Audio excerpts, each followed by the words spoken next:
times, due to the messages we receive, women too internalize biases that hold them back at work and prevent us from being our most innovative and ambitious selves. Our guest on today's episode, titled Beat Your Internalized Bias, is Sutapa Sanyal. Sutapa is a consultant, advisor, trainer, and speaker on leadership, gender and diversity, social inclusion, and public policy. She was the first woman IPS officer to serve as Director General of Police in UP and is the recipient of the Police Medal for Distinguished Services from the Honorable President of India. Join us as we talk to Sutapa Sanyal about working in a male dominated industry and combating internalized bias. Hi, and welcome to Wahini Connect. It's an honor for me to have you here, for us to have you here, and to be able to interview you about your inspiring life and career. Welcome aboard. Thank you, Savita, and thank you to your team for having me. Yeah, and with that, let's begin. And I want to start by asking you this question. As a Director General of Police, you have primarily worked in a very male dominated setup. Did you ever feel the pressure to prove yourself more than your male counterparts, especially in a physically demanding profession like the police force? What were the biases you encountered from your colleagues or even from the general public? Yeah, that's a very deep question, Savita. Yes, I think as women born in this country, and that too way back, right, when you hardly had many women in these in the forces or in other male dominated professions. Yes, I did find that I had to work doubly hard to prove myself, right? So I think it's a common feature even today. Women actually have to work doubly hard in most of the places to prove themselves. And and this is a speciality with those organizations like mine, like the police force or the army, or where you don't have too many women.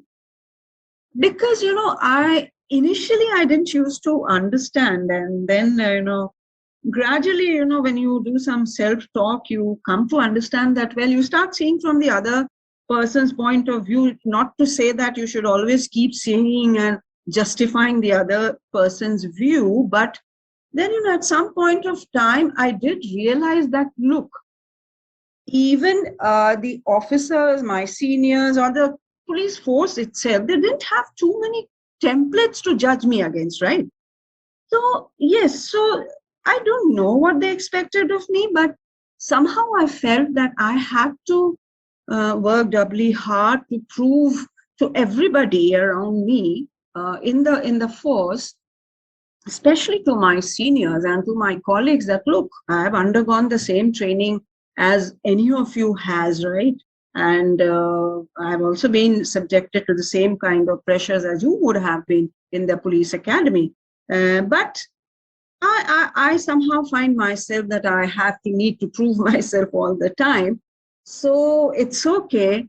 And then, gradually, Savita, when you get to understand what goes behind that, as I said a moment ago, then you kind of, again, you talk to yourself and you say, okay, it's fine. You do your best. And wherever you are, in whichever profession you are, doing your best means what? It means that you know your craft very well, right?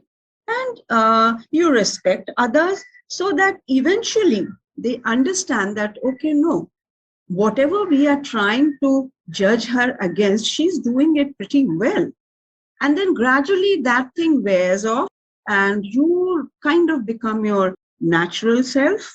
And so from that point, things become okay. But yes, initially when you are entering a male dominated profession, that psychological, the churning keeps on happening inside you. Now, so far as you are saying biases you encounter from your colleagues, well, yes, even during the training period, and incidentally, I was the only woman officer in my batch with other 74 other male officers, 74 male officers, I shouldn't be saying. Right. But then, yes, coming from a middle class family, a middle class Bengali family, which was more towards academia and all, you do find yourself, because I was, and I admit it very freely, I wasn't that, sporty kind of person, right?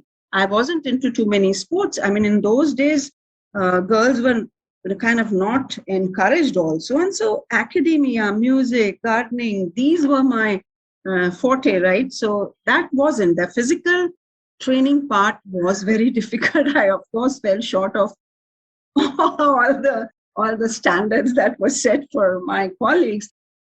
Nearly all of my colleagues were much more, physically, they were stronger than me. But there were a lot of things, whether it was the outdoor training or the indoor training, right, that I was good, maybe even better than some of them. So that was a kind of, self-boosting thing, which actually kept me going. And and I think you also asked me from general public. No, Sabita, from general public at that time, that is in 80s, right? Early 80s, there was a sense of awe. It was not so much of a judgment that whether she's good or whether she's bad.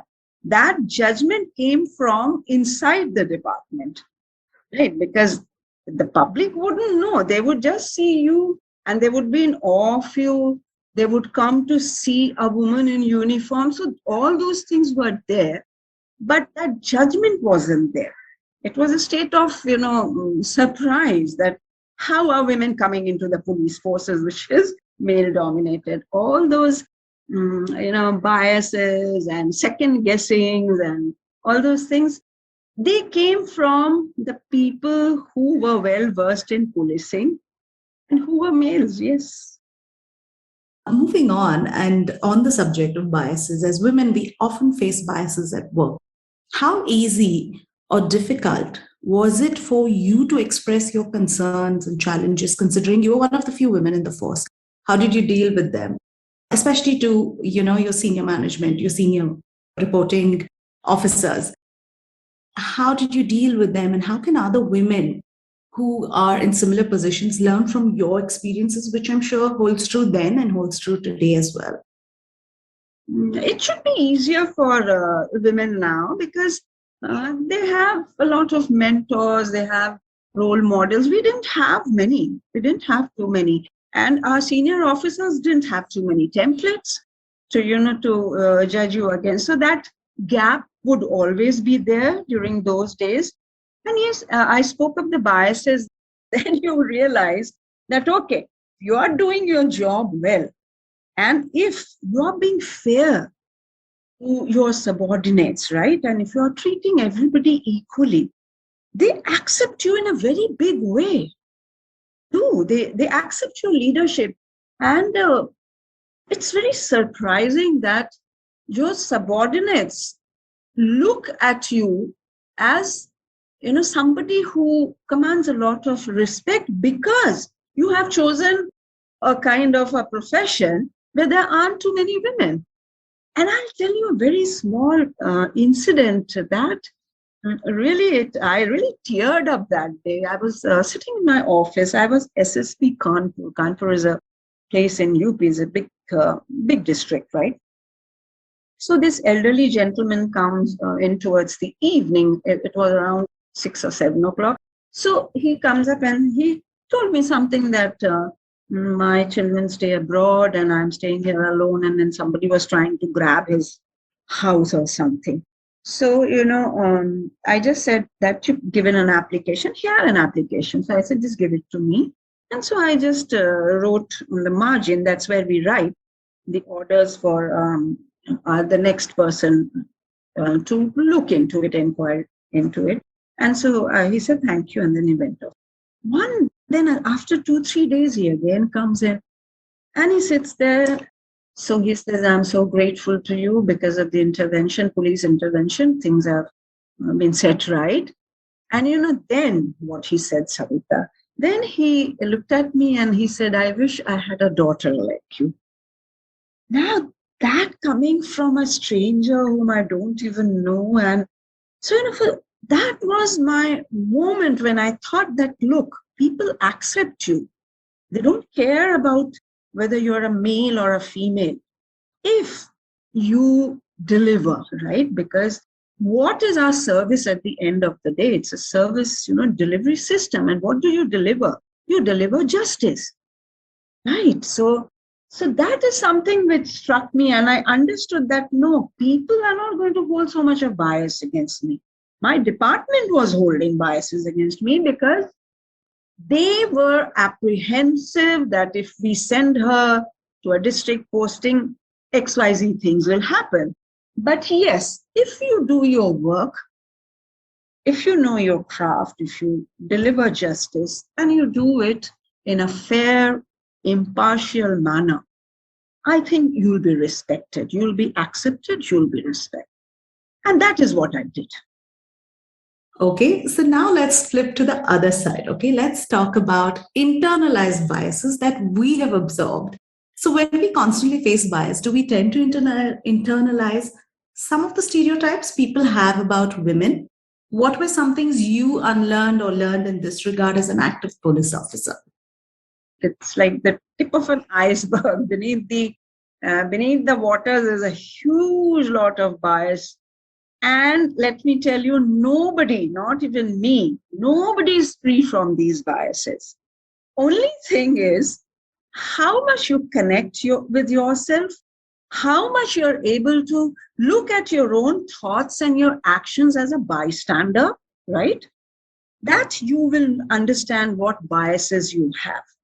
And in that, all those unconscious biases start their play, becomes their playground. And then you get those gender discrimination, right? Discrimination or bias for somebody who's coming from the rural area, somebody who has a disability. So those things then creep in. So when continuously, you are being given the message that, look, you are not good enough. You are not capable enough of competing with the men around you. Somewhere it does sink into yourself, in your psyche. So what happens is, then then you start getting what is called the imposter syndrome. Then you start self-doubting, second guessing. Oh, am I good enough? Why am I all the time? Because as human beings, we are all looking for validation. Because X, Y, Z, A, B, C, everybody is saying that. Everybody is giving me that message. And remember, more than verbal conversations, the non-verbal conversations are so, so important. You start getting those things unless, you unload it every day. And you actually, as I said, you have to actually view yourself, your emotions, as if you were looking at yourself from a distance. Otherwise, you don't get that objective perspective. Your self-image, your self-respect is hazy, right? And then the problems begin. So you have to know where you stand. You have to have a good self-image. I'm not talking of being vain. That is not the idea. But yes, you have to kind of categorize yourself correctly, objectively. And then what the world says does not matter. So if you are saying how would you deal with these stereotype concepts about women? Well, first of all, put your self-image, objective self-image, correct self-image, neither more nor less. And then, do we have to build our tribe, people who are like us, right? Who, build each other up and not pull each other down. Because see, when you're internalizing those biases, you are pulling yourself down. You don't need anybody else then. So you need somebody to lift you up. And that is very important. And that is my kind of, that is what I would like to tell every woman. Yes. Yeah. And I think what you describe about building your own self image, being able to stand apart and look at you from a distance, this is quite challenging. It's not easy to do either. Not easy, Savita. But then if you have people around you who tell you, yeah, right, people who tell you these things, who have themselves gone through it, like I didn't understand these things initially. Yeah.